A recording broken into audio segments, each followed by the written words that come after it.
कोयला मजदूर सभा का कलह खुलकर आया सामने।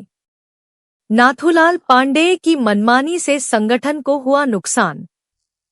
वित्तीय अनियमितताओं व भेदभाव को लेकर पदाधिकारियों ने संगठन को किया बाय बाय।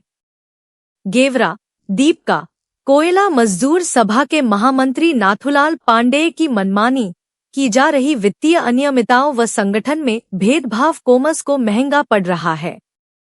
उनके खिलाफ उनके ही यूनियन के लोग हो गए।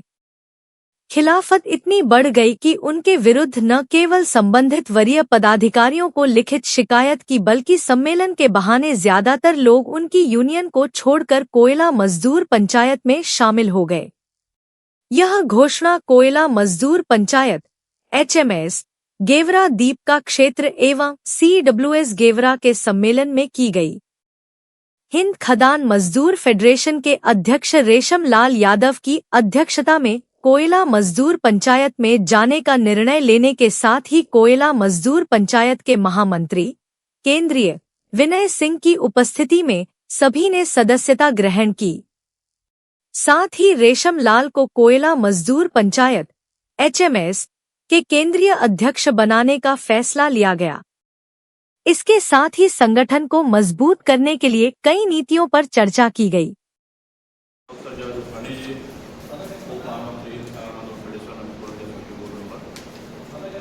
एवं उपस्थित सभी क्रांतिकारी साथियों, इस आशा और विश्वास के साथ आप लोगों ने कोयला मजदूर पंचायत की सदस्यता ग्रहण की है।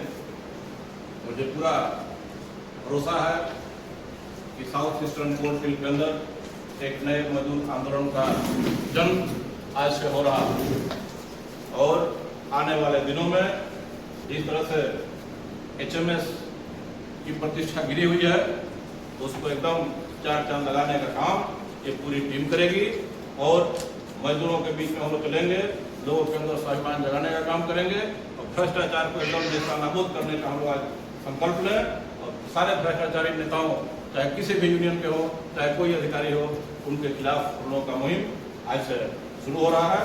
और मैं आप सबको विश्वास दिलाता हूँ कि कहीं से एक प्रति कमी नहीं आएगी।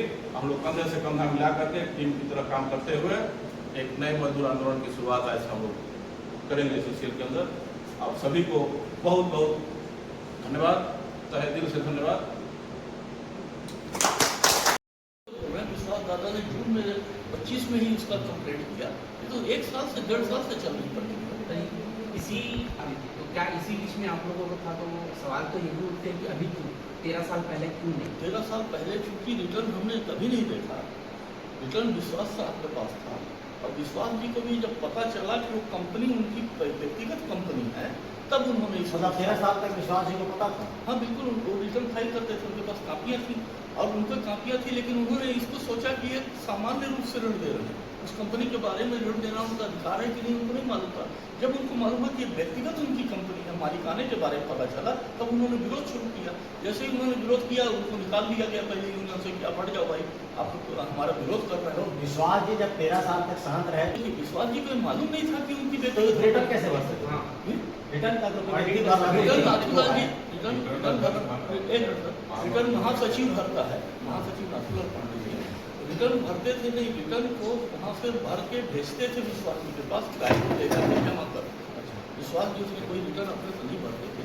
विश्वास जी केवल यूनियन के चूंकि हमारे केंद्रीय सचिव थे और जबलपुर से उनके पास रिटर्न देना था, पांडे जी का उसमें दस्तखत है, आप वो सारे कागज देख सकते हैं कि उसको जाके रायपुर जमा करते थे।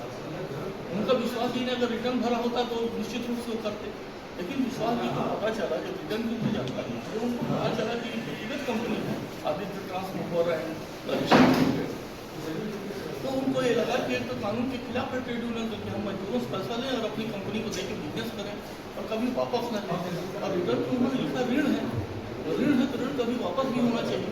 तो जब विश्वास जी ने इसकी लिखित शिकायत की हिंद मजदूर सभा को, तब 1.5 साल पहले हिंद मजदूर सभा को पता चला तो उन्होंने कमेटी बना के शुरू कर कमेटी के मेंबर बने।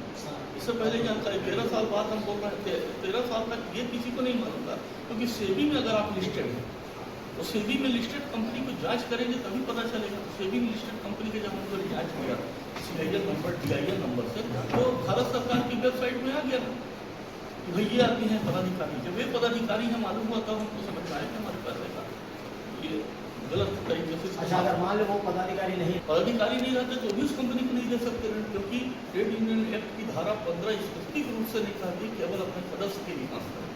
अगर कमर्शियल कंपनी को नहीं दे सकते और आपके कोरबा की किसी दुकान को नहीं दे सकते, तो केवल हमारे ऊपर खर्चा कर सकते हैं, हमारा चलता है। जरूर